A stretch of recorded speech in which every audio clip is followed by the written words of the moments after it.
Okay, this is a video about my sourdough starter. I keep it at room temperature.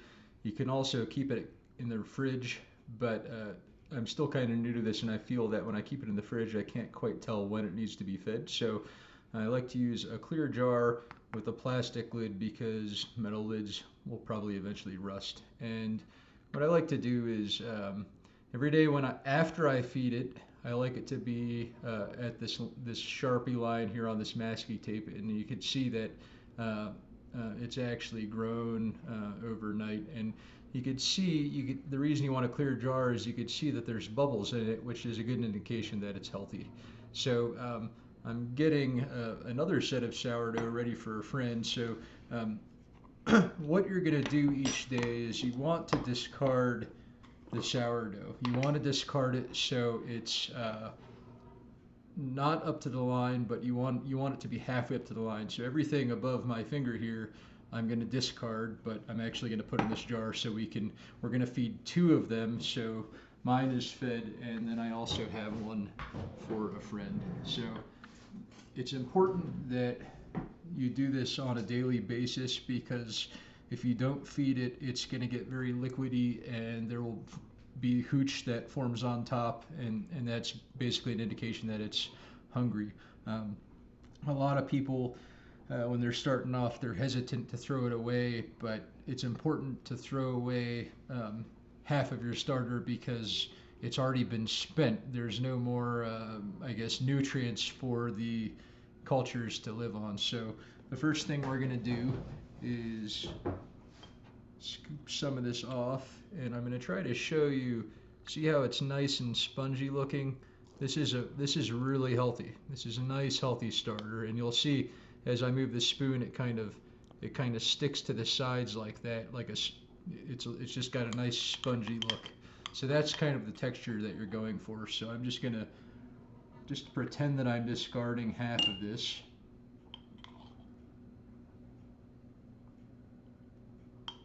And now I'm going to show you uh, how to feed it. So here's my old jar. You can't quite tell, but it really only is up about, it's filled about halfway. Um, what I like to do is I just keep this little tub handy with, I use a teaspoon just because it's convenient, and I keep some flour in it. So at this point, you're going to want to take a little container, and I like to start with 5 teaspoons. I've kind of found that that's a great place to start. And if you find that you've added too much water, you can always add another teaspoon to thicken it up. So that's been the number that I use, at least for my jar. You'll kind of figure out what you need to get back to the Sharpie marker based on how much of your culture you save every day. One other thing I found is I use spring water. Here in Laramie, Wyoming, I was feeding it on a regular basis with a tap water, and it was not doing well. I'm guessing that maybe the chlorine in the water wasn't good for it. So I'm just going to go ahead and add some of this here. You can kind of see there's a little bit of water there, but you don't want to fill it up the whole way. And I like to take a fork and just kind of get it all mixed in really well to the point that there's no longer any flour in powder form. Um, One thing about the sourdough starter is you do have some degree of control over um, how much of a sour flavor it has, and the more doughy your feed is for it every day, the more sour that it's gonna get, and it'll, a less sour starter is going to have more of an Elmer's glue type of smell. Um, but I would say this is pretty good and thick. You don't want it too runny. I'm going to add probably about a half tablespoon more just to make it a little bit thicker. And again, you kind of want to mix it before you feed it, and then once you plop it in, you're going to kind of gently stir it to make sure that it's fully enveloped in the existing starter. So I'm just going to go ahead and drop this in.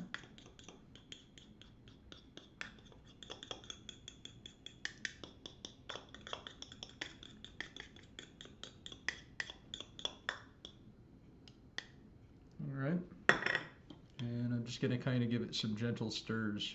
I like to kind of reach around the edges of the jar and kind of fold it in. But really, that's all you do, and you can see that it's back up to the Sharpie line. I just kind of know that 5 teaspoons of flour, maybe 5.5 or 6, plus some water will take it there. So that's kind of, you want to target half when you discard every day, and then you want to feed it up to the line, and then you're going to see it grow in the afternoon, and it kind of needs a little bit of a warm space. If your house is at 65 degrees, it's not going to grow nearly as nicely as if your house is sitting at like 68 or 70 or 72 degrees. So let's just do one more.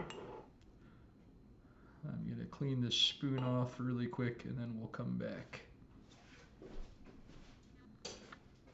All right, so this is the one I'm making for my friend, but just imagine that we're gonna feed it up to a particular line, and I'm gonna kind of do the same mixture. I'm gonna do my 5 teaspoons of flour,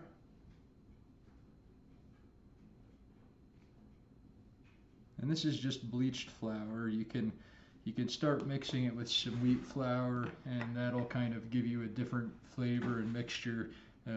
I haven't really been doing that. Usually if my recipes for bread call for wheat flour, I just add them during the recipe. I poured in a little bit of spring water, and we're just going to kind of stir it until all the powder is gone. You can see clearly I didn't add enough water, so we're going to add a little bit more.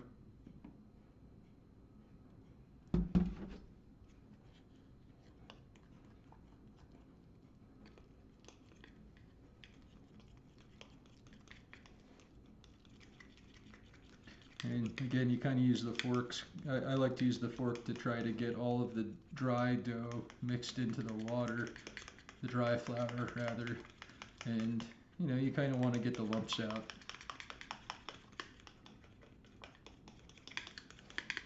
So this is a little bit runnier than I would like, so again, I'm going to add 1 more teaspoon, and maybe I'm going to go for 1.5, and you'll kind of get the feel for it as you do it.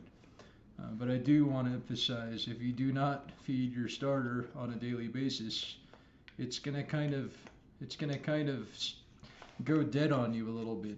And to bring it back, you're going to actually want to feed it twice a day and discard twice a day, and it may take 7 days before you actually see bubbles in it again. I've had this happen to me, so this is a much nicer, in my opinion, a little bit of a thicker dough. It's got some resistance to it, so we're gonna add this to the other half.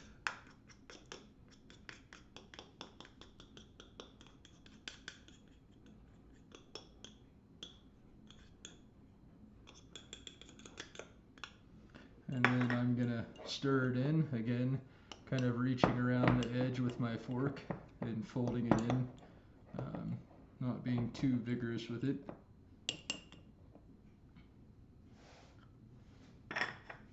Put the lid on, and then I've got a piece of masking tape here for this new jar.